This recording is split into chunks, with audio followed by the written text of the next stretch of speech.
are funds that are dedicated to making investments in businesses in the state, not necessarily making allocations to fund managers in that state. How we kind of influence that and get the language in the way that best benefits us, A, is going to require a little bit of thinking, and B, probably a little bit of subtlety, right? And this is the guy who would know, no? No, that's, remember, you're not financial advisors, and your job's not to create portfolio underwriting standards. Your job is to be a player in a totally different sandbox, and that's the nuances that we have to work with. So not only are we talking about, making sure the state prioritizes investments in the state, but how does your group play a role in that process that's separate and apart from what a financial advisor would do? Just one question. Al mentioned before about needing legislation in order to increase the allocation for alternative investments. And I know you mentioned before that we have to meet our legislators and encourage them. But what's the process in order to get it on the legislative agenda in order to move this process forward? Well, again, any other legislation, and everything is timing. You don't want to go rush to meet a legislator before the timeline's been set and everything else, because you've got to go through a pecking order. Last thing a speaker or a committee chairman wants to hear is have some member say that he met with the association before they did, and he's got all these brilliant ideas. So you got to respect the protocol, and that's why the process and the discipline is so important, because a well-intended effort can be a disaster if it's not properly coordinated.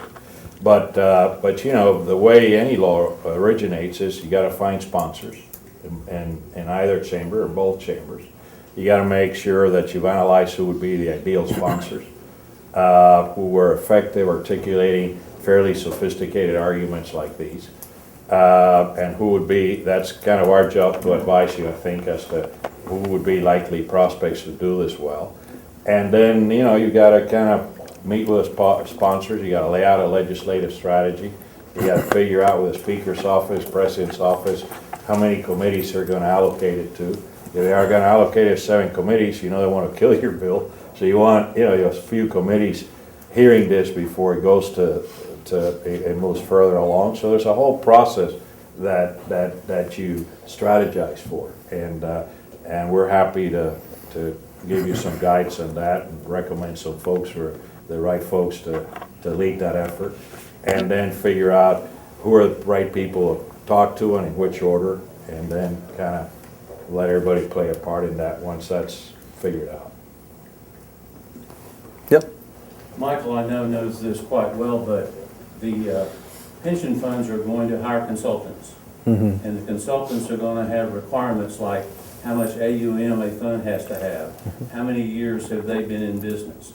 So that's a big hurdle that Sure. Florida managers are going to have to get to. If there was a way for this group to influence the consultants and get those hurdles down to where it fits more likely the funds and the people in this room, that would be a place to be targeted effective, is work with consultants, get those things down to where they don't have to have $500 million in assets under management to be eligible to do this.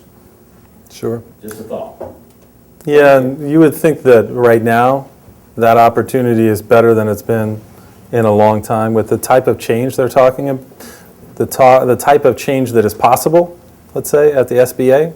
That is likely to also perhaps influence some of those decisions around who the consultants would be and advisors. With you. I mean, look, there's always going to be tension between national consultants who are more familiar with the national picture and the state folks who feel comfortable in their skin about making significant contributions based on their particular knowledge of their area. And that tension will always be there. And of course, our job is to make sure that that those legislators and those folks in the executive branch are sensitive to the fact that you guys can do the job, and the consultants need to be conscious of what criteria to use to not arbitrarily eliminate it. I mean, there's got to be some process, as you know, and some criteria for selection. You just want to make sure that it's based that not on number of years of the fund. Most of it should go to the bios of those fund managers, right, and the folks running the fund. So, I mean, there are many ways to articulate responsible ways to figure out someone's competency other than the size of the fund or the number of years you've been in Florida or something, so. I think, But those are all very, very good points. I mean, that tension with consultants is always gonna be there. They like to gravitate around familiar favorites. And most of that happens in New York lunches, you know, so that's, the other side of that gets quite interesting is the way to influence those criteria and the criteria establishment process is crafting the message. So we need to have the message of why smaller firms should be considered. We need to have the data that supports that emerging managers and smaller managers often generate significantly higher returns than perhaps multi-billion-dollar managers.